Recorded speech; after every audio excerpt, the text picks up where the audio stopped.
Welcome back to my vlog. Isang magandang gabi sa inyong lahat. Mula dito sa Lasak City, nawala ako sa sirkulasyon sa chismisan sa mundo ng beauty pageant. Walay kuryente mga karag-karag, brown out sa Lasak City. Mula pa kaninang umaga, ngayon lang bumalik. Kaya nagkadipo-dipo talaga ako. Nung bumalik ang kuryente, ay sigawan ang mga Lasak netizen. Sabay takbuhan sa window machine. Kanya-kanyang hulog ng ano ba? Tag 5 pesos in 2 hours na connection sa wifi. Ayun. Pag check ko agad, pak. Kahit medyo masama pa yung pakiramdam ko ba. Kasi galing ako sa lungsod kanina mga karag-karag. Gihiluan ko kung sa Bisaya pa sa mga share ko lang yung nangyari sa akin kanina ha, sa mga chismosa diyan sa personal na buhay ko ragan. Ayun, kanina nung pumunta ako doon nga sa sa Kagawasan. Kasi nga namili ako ng mga kailangan sa tindahan.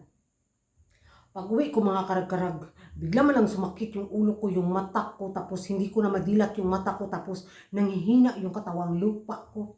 Ay, impas. Uy, gihiluan ko mga karag-karag. Ewan ko sa mga Bisaya kung alam niyo yung kanabitang gihiluan. Yung bang parang tiningnan ka ng hindi ko alam sa sa Tagalog mga karag-karag. Basta sa Bisaya na siya gihiluan ka na bigla ka lang malupay-pay ba na di mo alam kung ano yung nangyari sa katawan mo. Ay, lumunok agad ako ng tawag sa amin niya lana. Inom kong lana sa kong bayaw.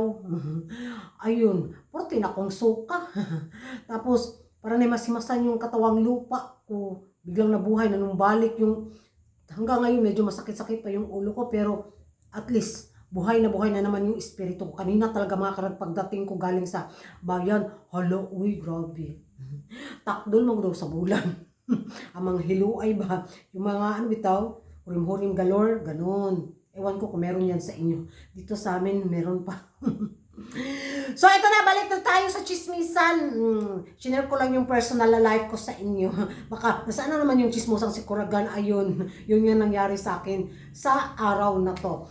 So, kanina mga karag-karag, nung i-check ko yung kaganapan sa social media, pagbalik sa kuryente. Ay! Hala.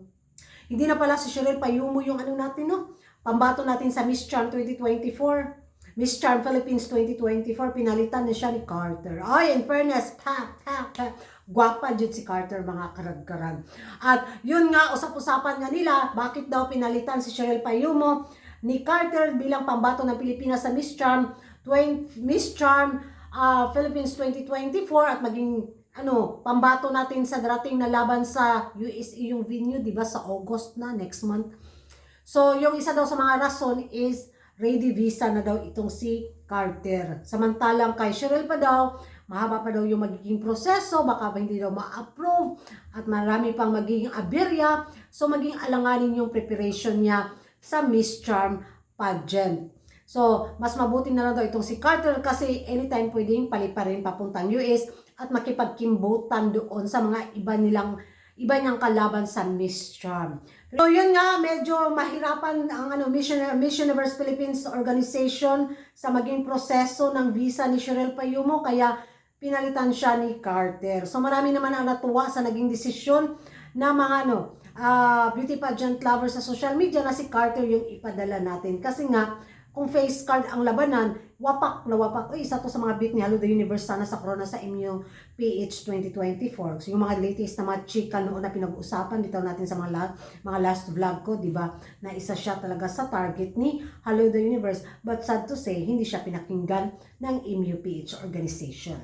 At si Manalo talaga yung wagi. So, sa darating na Miss Charm, nako, kinabahan na naman yung mga kapitbahay natin. Dahil imbes daw naging kampante na sila na nag-resign si Krishna sa Miss Charm Philippines, ayun, pinalitan naman daw na mabangis na kandidata ng MUPH organization, which is si Carter nga. At happy ako mga karag-karag.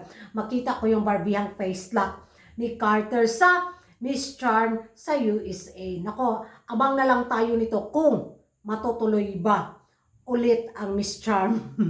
Baka mag-iba na naman yung sirkulasyon ng utak ng Miss Charm organization ba? At mag-change na naman sila ng venue, at mag-change naman sila ng pizza, at buwan, at taon, di ba? Hintay lang, Carter. Kahit pwede naman, standby lang si Carter dyan, di ba? So yan ang mga karag-karag, ano yung masasabi ninyo sa latest na kaganapan ngayon sa mundo ng beauty pageant, lalo na sa Miss Charm Philippines. So, pabor ba kayo mga karag-karag na pinalitan si Payumo ni Carter? Mag-ingay tayo sa comment section at kung hindi ka pa nakapag-subscribe sa YouTube channel ko, don't forget to like and subscribe. Kuragan karag ang babaeng lagi nagkarag-karag, and see you in my next vlog.